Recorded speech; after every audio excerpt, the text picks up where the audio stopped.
What's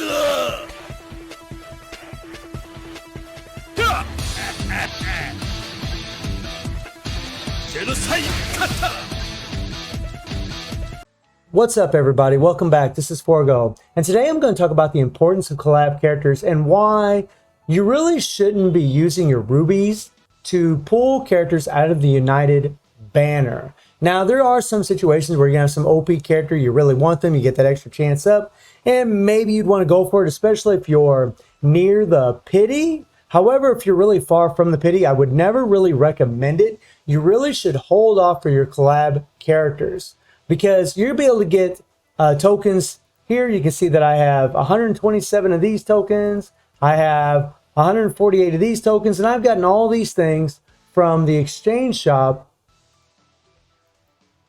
right here. I've gotten all these purple soul dust that you actually get from salvaging your best characters, using these purple soul dust to buy those summons. You can even get fighter summon tickets here using the regular soul dust, and from other places in the game as well. So you really should just be saving your rubies for those collab characters, because they just prove to be extremely valuable and extremely powerful. And that's exactly what we're going to talk about today. Why you should really be saving your rubies. So the first point I want to make is they're just strong.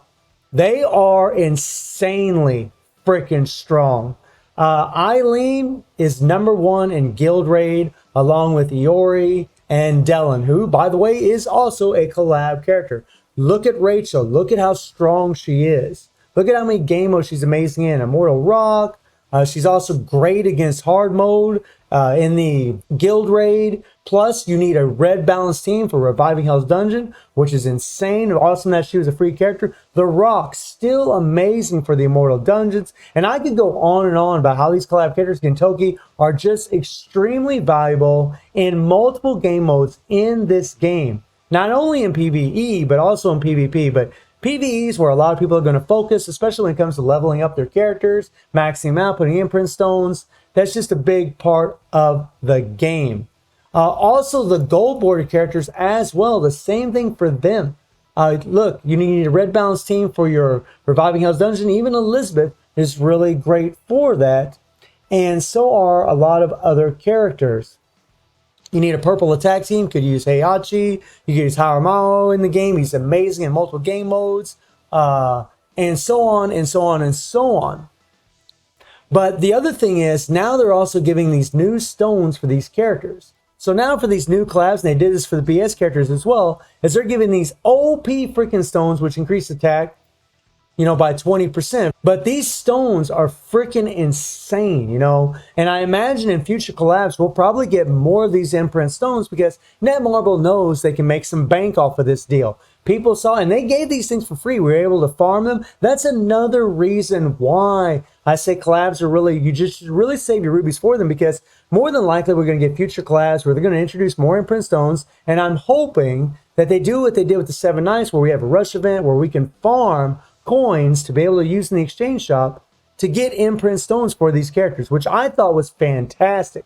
That was amazing. They even had an event where you could craft imprint stones, which is nuts for these specific characters. It just adds on to their value.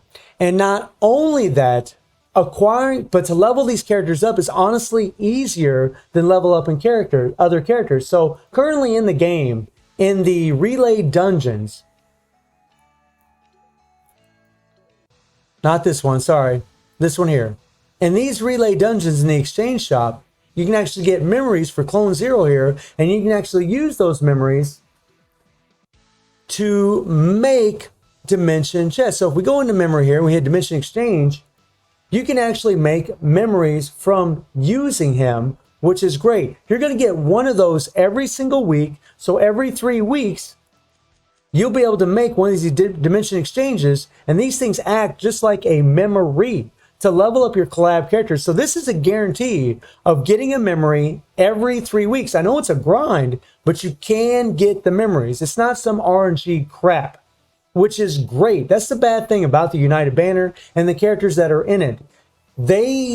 It's all RNG as to whether or not you're going to get those characters, unless you're going to buy Fest Selectors from the shop. So this is extremely important, but it gets even better than that. So if you go to memory again and you go to Dimension Exchange, you can do the gold ones. And you can use any All-Star memory to get a dimension ticket for your gold collab characters. And currently right now in the game, some gold collab characters that we have that are just freaking nuts are, guess what? Hijikata. And I use this guy in my Reviving Hell's Dungeon. At tier 43, you got to get past Reviving Hell's Dungeon using a red balanced team. Well, guess what? I was able to take this guy, level him up, didn't even have imprint stones on him, didn't even unlock his cores, guys. I didn't even unlock his third core. All he had was the first two skills. Didn't level up his infinity, didn't do any of that. Because in Reviving Hell's Dungeon, all that matters is the awakened level of the character. Just put a decent card set on him and you're good to go. This is all that matters. And my Rachel was level 50. I used Neskio, who's level 40. Well, because I have a level 50 character and he's level 40 and Neskio's level 40, it averages out to a high enough awakened level to where I can do tier 43, which I've already done. I'll show you that in a little bit. And then you have other characters as well, like Okita. I also used the Okita for the yellow attack team in, I think it's tier 45 or tier 46. And guess what? Level 40, only a little bit of his cores unlocked, nothing much at all. His infinity isn't even leveled up. So, and again, because awakened levels are the only thing that matters. They don't take into account CP and Reviving Hell's Dungeon. So because this guy's at tier 40 and my Iori and Pretty Zero are both at tier 50, I had a high enough awakened level that I could slaughter tier 46. So, and because you can actually get dimension tickets for these characters to be able to level them up, if you hoard your all-star memories like what I do, I hoard my all-star memories big time. I'm going here. I hoard these things big time, and you'll be able to get these from the fighter summon tickets, from the token summon tickets from the exchange shop that you can use soul dust to get. You can actually get lucky and get, now this is RNG as far as getting these things, but it is absolutely fantastic that you can use these things to level up your character. So I had a bunch of all-star memories and I was able to level up, make a few of these dimension tickets. And because of that, I was able to progress further in RHD, which is actually giving me more experience balls now just by logging in and doing the auto clear. And I'll show you here in RHD, I'm at tier 47. I was at tier 43 for a couple months. And because I was able to use Okita and because I was able to use Hijikata, I had those characters, I could easily level them up and use them for this. Now, the bad thing about it is I'm probably only going to use them for this, but still it progresses further so you can get more rewards, which is awesome. So currently right now I'm getting 12 of these level 5 experience balls and then so on and so on.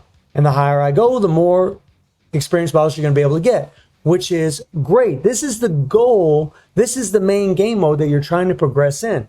So that's another reason I say you should really just hold on to your memories, because you can make dimension tickets doing this free in the game, which is amazing. Also, you can make dimension tickets by getting, we'll go in the exchange shop,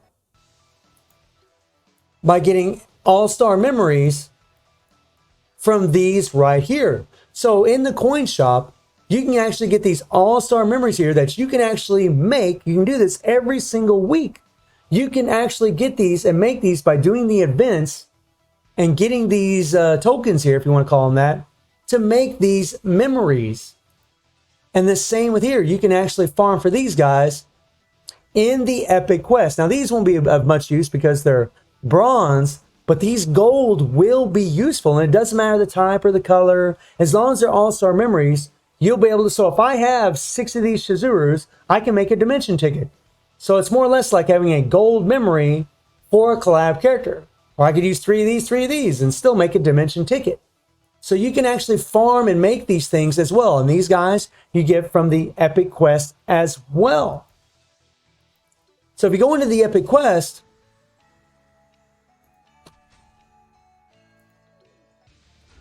You go in here. Well, actually, we want to go to the last one. Going to this one right here. You can actually get all these things here, all these little tokens here, so you're able to make all-star memories. This is another reason why I say you should really save your rubies for collabs, because more than likely, they're going to bring us more gold collabs that you're going to be able to use. So you're going to be able to use all these memories that you can farm in the game for your gold collabs. But even if they're fest characters, you can still get a dimension ticket every 3 weeks from the team relay dungeon. So if we go back into RHD, you know, I'm going to end up needing a blue defensive team here. Well, for my blue defensive team, I'm going to be using these characters right here. Jin, a collab character. I can farm his, I can make dimension tickets from farming the memories, and the same for Gintoki. I only have one fest character here. And guys, I mean, even at tier 46, I was still able to use a low-ranked Okita. You know, level 40, core's not completely unlocked. His cards weren't, I mean, he wasn't leveled up hardly at all. His infinity wasn't leveled up. All that matters in this game mode is the awakened level. That's all that matters. So here, you know, applies to team penalty if team average awakened level is lower than 46. So if I have a couple characters that are level 48 and one character level 46, I'm still going to be able to get it done. Or one character level 45, I'm still going to be able to get it done because they're an average awakened level of level 45. This game mode does not take CP into account. So it really makes these characters extremely valuable, and maybe you could even use them in other game modes to progress in this game. So I wanted to make this video to let you know just the importance of collab characters. They are absolutely insane in all the game modes. PvP, PvE, and I could go into way more detail about how good they can be in PvP as well, but I think you all get the drift. They are insane. A lot of us already know how strong they are, and you can see that I am saving my rubies, and I'm pretty much going to save them for the next collab characters, which will probably come at the end of February, somewhere in March, I would imagine. I don't guarantee that. I don't really know that for sure, but that is what I'm thinking. So I would highly advise all of you to save your rubies. I know sometimes here in the United Banner, there's going to be a character that you're going to want. You're going to want to get them. You're going to want to level them up, but never go in here just to try to get extra memories to help level up your characters, unless you're going to wail out and go crazy. If you're trying to be more of a conservative player, or you're just being free to play, never do that. Always use your soul dust to get exchange tokens like what I've done here, or just use your fighter summon tickets, the KOF All-Star Fighter summon tickets like these here, to hopefully get lucky and get memories. And they give these things in abundance in the game. They actually give them daily. I know it's a grind, but that's really the best thing that I think you should all do. So let me know if you're going to wait for the next collab character to spend your rubies, or if you're in hopes for another KOF character to come into the United Banner and you're just going to pull for them. The only exception to saving your rubies for collabs is maybe like the BS Syndrome characters, because they have proven to be majorly OP as well. But the thing you have to remember is, so far in the game, the only way to get memories for those characters is through the summons. That's it. So you could end up spending an arm and a leg, and take it from one that knows, to get those characters. And that might not be the most feasible idea for a lot of you out there. So I still would recommend to save your rubies for collab characters. Even if they're gold border, they still could prove to be very useful, as they have for me, especially in RHD. And maybe in some other game modes like Harmao is absolutely insane in the relay dungeons. And actually Genjuro is too, even though he doesn't get much love. So let me know how you're all doing in the game. Let me know what characters you've gotten, what cards you've gotten. And let me know what you think about what I've said about the collab characters and saving your rubies. And I hope you enjoyed the video. Thank you for watching. Y'all take care and have a good one.